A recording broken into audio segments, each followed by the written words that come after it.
How to turn off auto volume adjustment on your TikTok account. Hello guys, how it's going? Today I will show you how to do this. Just watch this video until the end and make sure that you like and subscribe in this channel. So let's start. First you will just open your TikTok, and then when your TikTok is open, and you will just go here on your profile. Open your profile guys, like this, and then when your profile is open, and you will just go here to this three line at the top of the screen.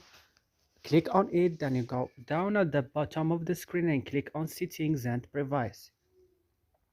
And then at settings and privacy, go down little to accessibility. Open it and go to sound. You will find auto volume adjustment. You will go here and turn off this by clicking here on this place and make it look like this.